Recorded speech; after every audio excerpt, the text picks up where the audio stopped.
What's up, y'all? Welcome back. Live portion of 80 Fitness Training every Sunday morning, 06 Eastern. Today we're talking about the difference between strength training and hypertrophy training. But first, update. We don't have too much for updates. Prep wise, doing pretty good. Each week I'm leaning out.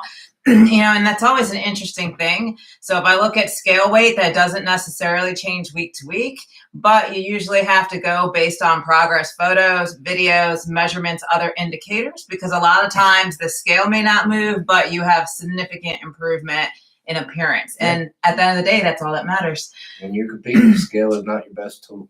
Absolutely not. Pictures, mirror, videos, like you said. Yeah, I mean, initially you can maybe look at that if you have a frame of reference, but as you get deeper into the cut, it's a little less important unless you're bodybuilding and you have a weight cap that you have to hit, obviously. But a lot of my clients can get caught up in that, and so not the best indicator again. All right, that was updates. All right, back to hypertrophy versus strength training. So let's get into it. Let's start just by talking about the definitions, because I think a lot of times people use those two words interchangeably and they're not. So when we're talking about hypertrophy, we are talking about the increase to muscle size. So specifically, we're talking about you keep doing your resistance training and that forces a muscular adaptation, which is to grow in response to that stimulus, that weight that you're applying. You're training for growth. Absolutely. Now, strength, that's a little different. That's more on a neuromuscular level. So it's a response to the stimulant. So for instance, if you were picking up, I think we talked about last week, a feather, you're not going to need to recruit as many muscle fibers as you would if I held out my arm and held a 10-pound kettlebell. So that response to the amount of load to counter it, that is strength. You need strength. So I don't know if you want to break that down in a little less technical words, but essentially that's the difference between the two. Hypertrophy training, you're training for growth. Number one, growth. Mm-hmm. You don't even care what the weight is. Right. That's number one. I myself have done sets where I don't even know what the weight is. Don't really care. Now, strength training, all you care about is moving weight. The number is the only thing that matters. You're not trying to get bigger. Right. You can, I mean, they eat to get heavier. So they got more leverage to move the weight, but not necessarily hypertrophy. Yes. You know, they just want to move the weight, just strength. Yeah. Exactly. And there is a little bit of a correlation between the two, right? So if you have a person and they have a lot more muscle mass, that means they probably have larger fibers, and in turn they can generate more tension, which is more strength when they're picking something up. Now on the inverse, a person may have great feats of strength, which may mean they can train for longer, which leads to better adaptation, more hypertrophy, increase of muscle size. So there is a little bit of correlation between the two, but not necessarily when developing a training program. They are two specific goals that will deviate.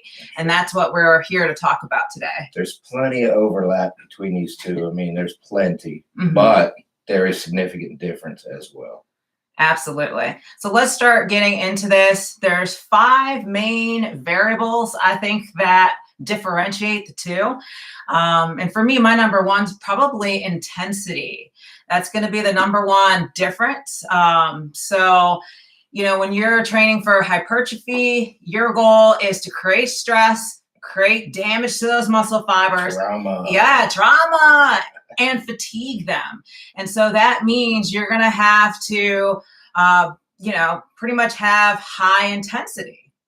If that's, fair enough, you're probably 75, 85% of your 1 rep max. Like you're going to have to provide that stimulus over and over again, at a pretty moderate, high intensity, high amount of volume to hit that. Absolutely. You're going 75 to 85% of your 1 rep max because you got to get 6 reps. Yes. As opposed to strength training, when you're doing 1 rep, now you're working with 85 to 100% of your 1 rep max. Exactly. Big difference. But you can see right there, there's a little bit of overlap, right? Because you could be training 75 to 85%, and still hitting that 6-rep max for hypertrophy, or you could be training for strength, still doing at 85, but you're only hitting that like 1 through 5 rep range. So there is a little bit of overlap, but you can also deviate too, and lift a little heavier to get those strength gains. Absolutely. I mean, that's the biggest difference in my opinion. Strength training, you're doing 1 to 5 reps, and I think I'm jumping the gun here a little bit. Hypertrophy, if you do less than 6 reps, you're not really doing much for hypertrophy. Right. You getting stronger? Yes, you are.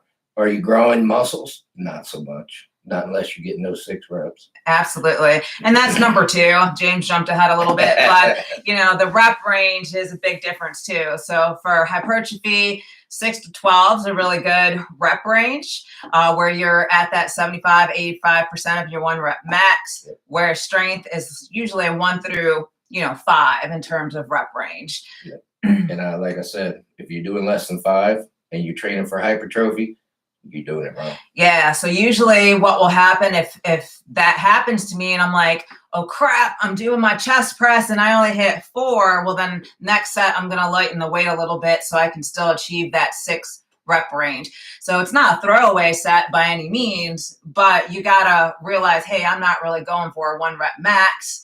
I need to lighten this weight because I'm trying to increase muscle size. Sure. It goes back to specificity. What are you training for? Absolutely. You're training for strength, go heavier and do less reps. Yeah. Just keep telling yourself, I'm here to create stress. I'm here to create damage. I'm here to create fatigue. And you can't necessarily do that unless you're hitting that 6 to 12 rep range.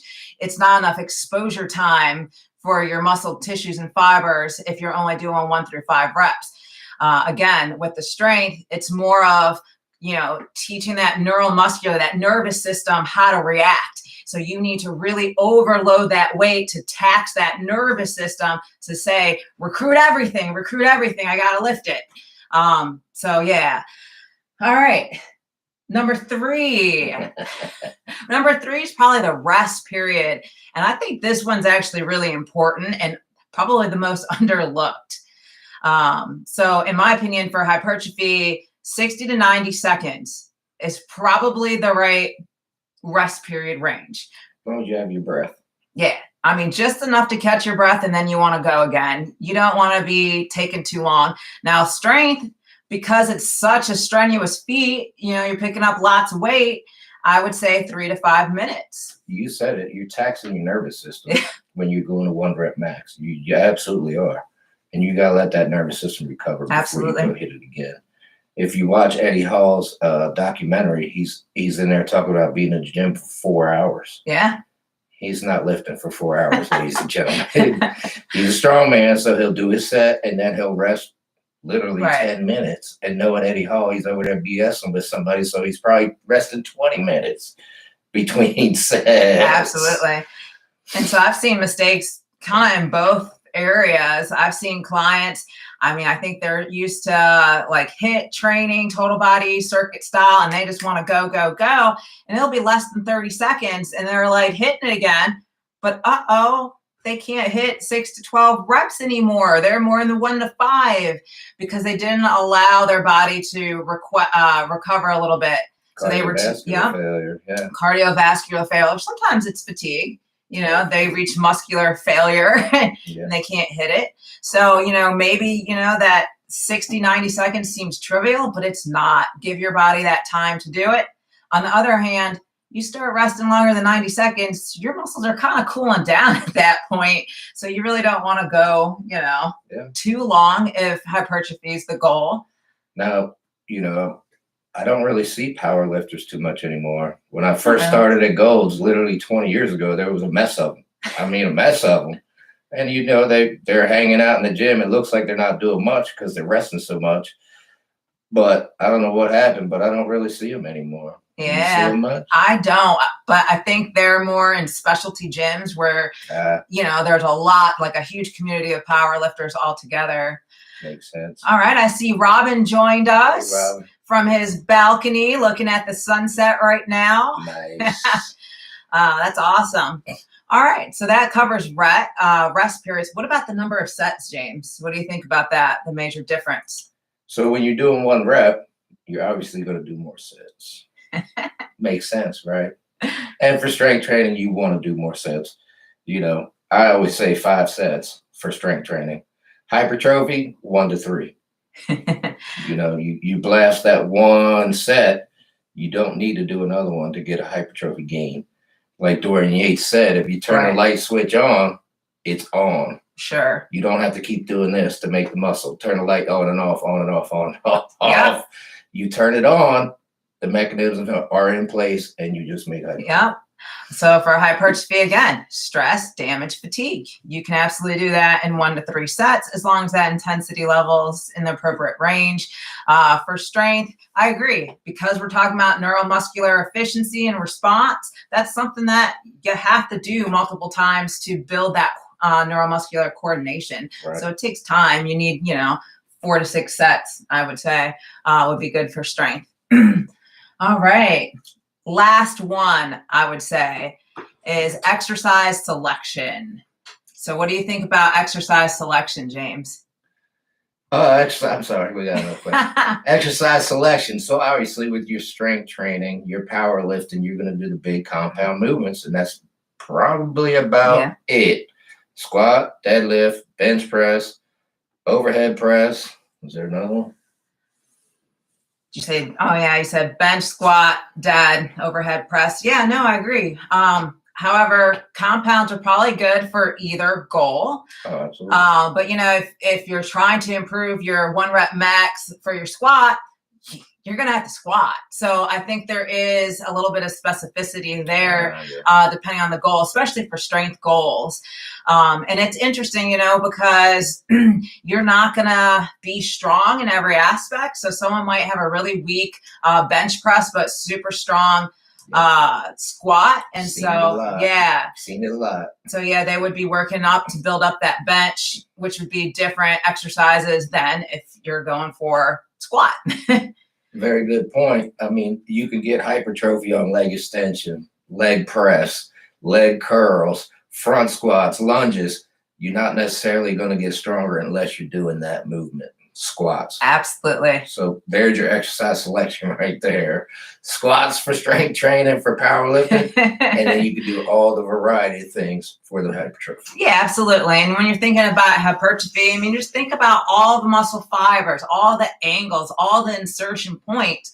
You need variety to be able to hit all those aspects. So while you're still doing compounds and a beginner is going to get great results, the more advanced you need, the more specificity you probably have to apply to get the same amount of progress or results. And then with hypertrophy, if you're a competitor, the higher you get in that level, the more you're going to okay, I need just a little more shoulder cap. So now I'm going to do side raises more than anything else to get that medial delta grow. All right. So there's a great question on here from Patsy. It says, what would you say to someone that's trying to just tone up? Is that more of the strategy for hypertrophy or strength? So Patsy, I would say that the goal would be more towards hypertrophy, since you're looking for overall increase of muscle size to have that more toned and athletic look 100%. Versus strength. 100%. Absolutely. Toning up is just another word to say make my muscles a little bigger. Yeah. Which is hypertrophy. Yeah, absolutely. I've been in the game 100 years, and every female comes in and says, I want to get toned and firm. Yep. I want to lose a little weight, tone up, look a little tighter, a little more athletic. All that is muscle hypertrophy. Absolutely. They don't come in and say, I want to make gains. They come in and say, I want to get toned and firmed. Absolutely. All right. And that's okay. That's fine. There's nothing wrong with that. Absolutely. So I guess just to recap, again, there is some overlap between hypertrophy and strength. Look at the competitors across the years. A lot of people cross over. Ronnie Coleman started as a powerlifter. Johnny Jackson started as a powerlifter.